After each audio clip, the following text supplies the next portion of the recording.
And as the rabbi holds me close against his chest, he'll speak out loud and clear to all the rest.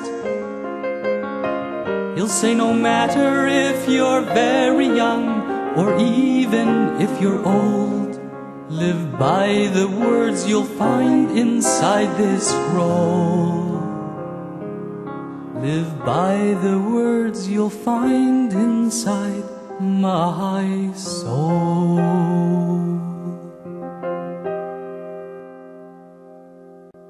Since it was given to the Jewish nation at Mount Sinai, the Torah has been the lifeblood of our people. Through the millennia, the Jews have lived by the Torah and have been willing to die for it.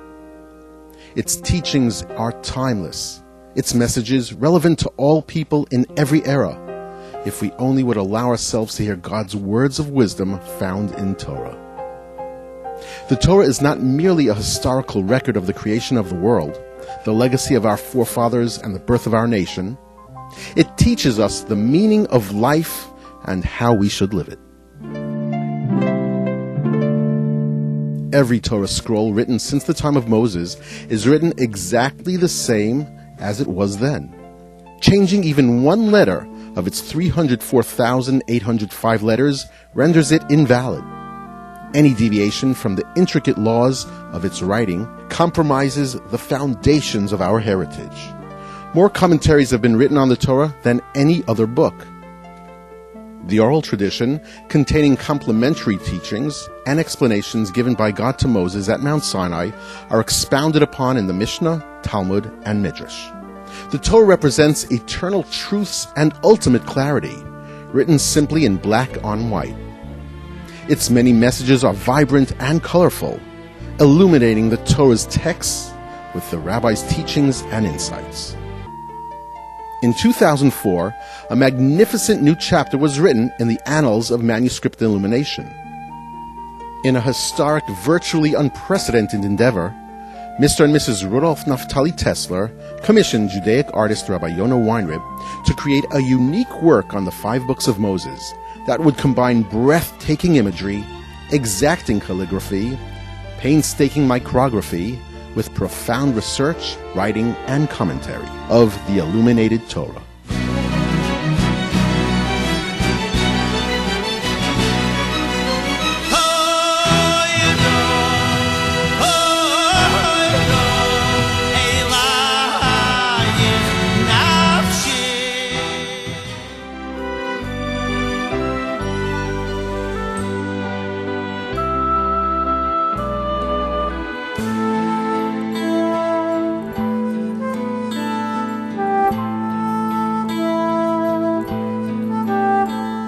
Jacob and 70 souls descended from Canaan to Egypt, a land that prospered because of Joseph's wisdom.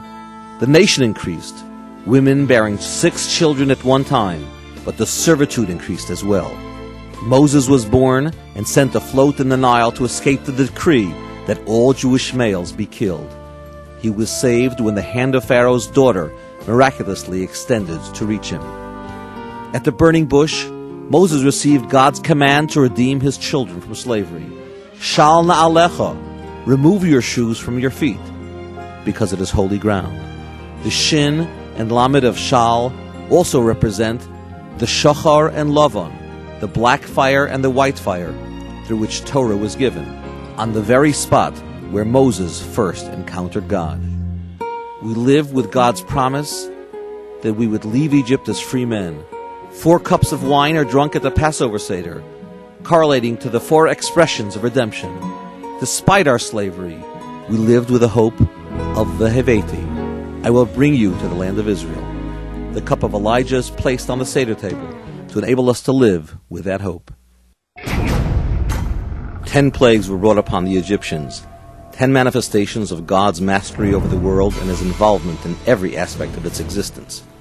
God created a perfect world with 10 statements, but over the generations his greatness was diminished by mankind. God peeled back layers of concealment with the plagues in Egypt. Bereshis, the beginning of life, was revealed through the death of the firstborn. Let there be light was seen when God brought darkness to Egypt, and so on. Each plague was delivered measure for measure, as detailed in the midrash.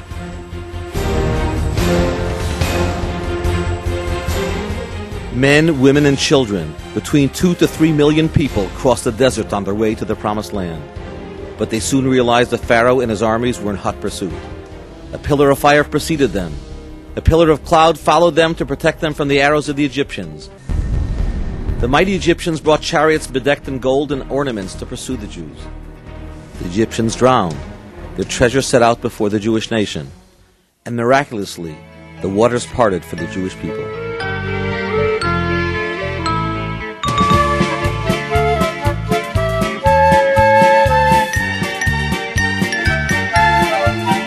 Oz Yoshir, then Moses and the Jewish people sang out a glorious song of praise to God. 12 rows for the 12 tribes of Israel. Dry ground beneath them, a canopy of water above them, fruit trees to nourish them, fresh water to revive them. A nation of slaves became the nation of God. They camped around Mount Sinai waiting for the event that would forever connect God to his beloved people, the giving of the Torah. Against the backdrop of the sound of the shofar, thunder, lightning, and flames, God's presence was revealed to the Jewish nation.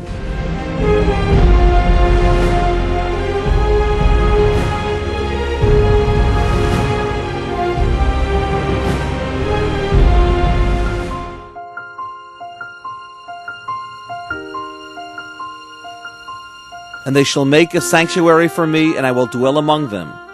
A nation of slave laborers that possessed the heart sensitive to God's calling became skilled artisans and craftsmen in his divine service. Gold, silver, copper, and fine materials created a physical presence and a center for holiness.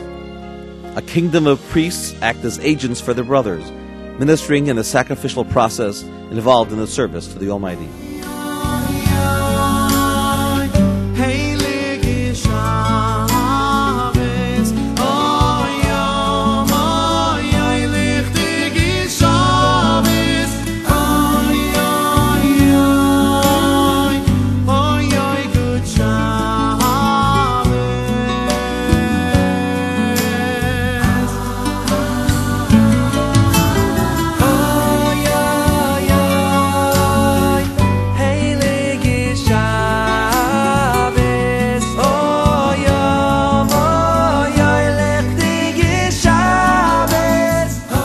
We are all given the tools, as individuals and as a people, to become the craftsmen, to exalt the name of God and build a sanctuary on earth for his presence. The Illuminated Torah is still being written, and we all have a part in perpetuating a legacy of learning for future generations.